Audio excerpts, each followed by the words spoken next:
My dear friends in our Lord, glory to Jesus Christ. When we were little, an occasional question that we may have asked, or that someone may have asked of us, would be what our parents did for a living. What does your father do, or what does your mother do? And in response we might say, my father is a policeman, an architect, a ditch digger.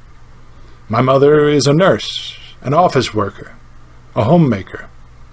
All of these things are possibilities. But see that our mind draws our response to say even more than simply what our mother or our father does, but also to say what they are. That is, we identify their occupation in some way with their being. We identify what they do with who they are. My father is a ditch digger. My mother is a homemaker.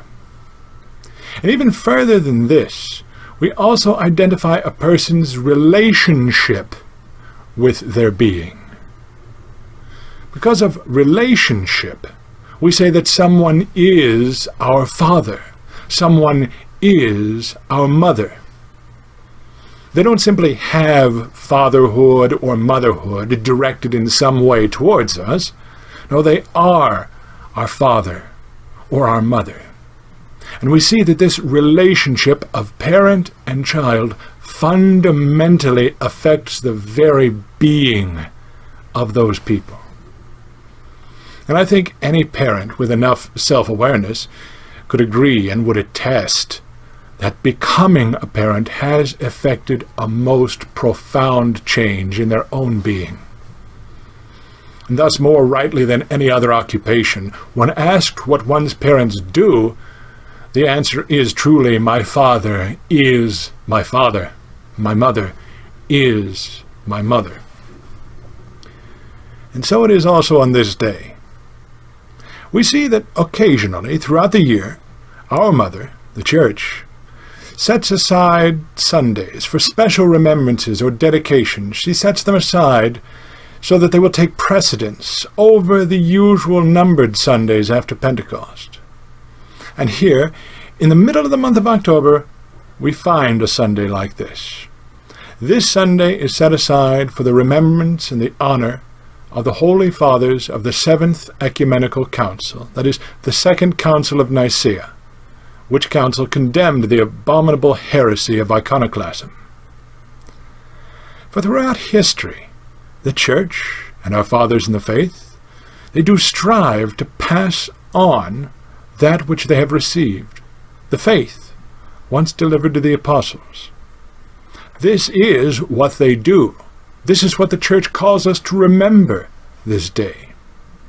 She asks all of us, her children, to pause, to reflect, to be grateful to our valiant fathers, those who under the inspiration of the Holy Ghost did declare and define and teach the apostolic faith in the face of persecution and apostasy.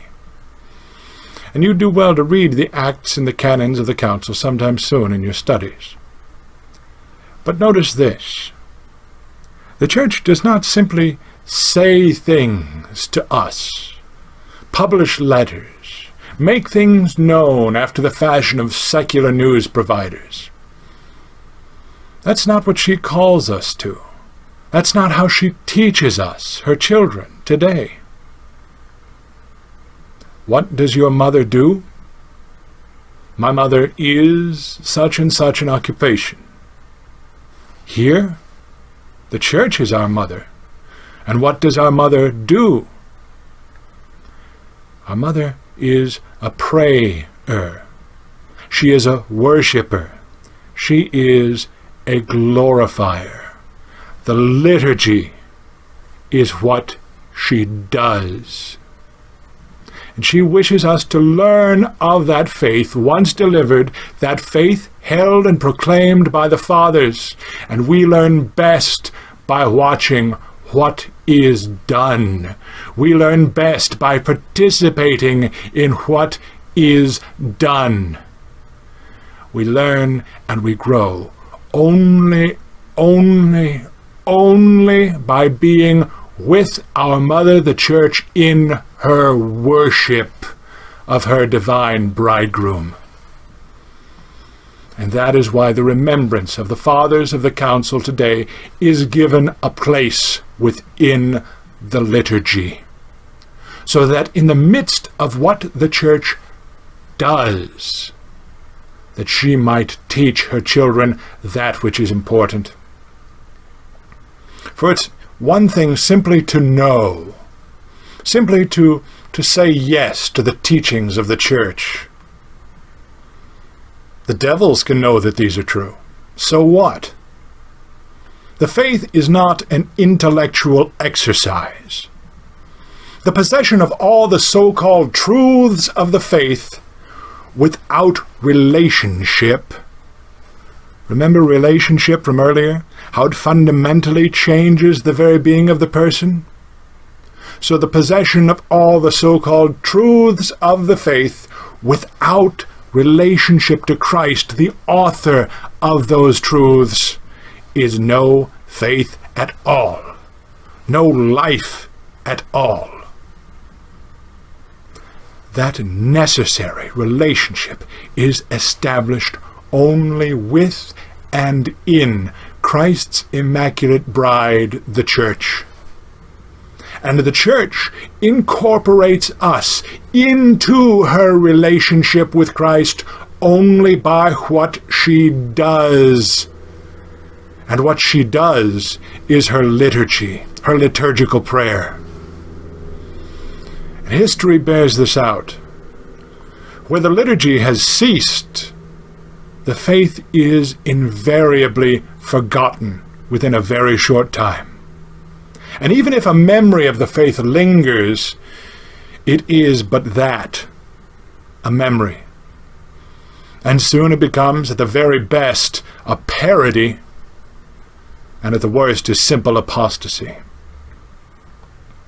On the other hand, even in the times of the gravest persecution, when one person, even if he or she is a simple, solitary lay person, when that one person remains faithful to the liturgical prayer of the Church, praying the hours, praying the Psalter, praying the Typica, joining their own hearts, their own minds, their own voices to the heart, the mind, and the voice of the Church, as she does what she does and rightly worships and glorifies her divine spouse, there the faith can be held.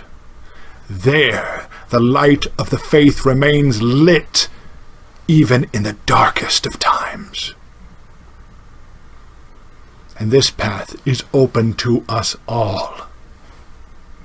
Come and see the profound difference made by the relationship to the Church, effected by doing what she does, praying the liturgical prayer of the Church.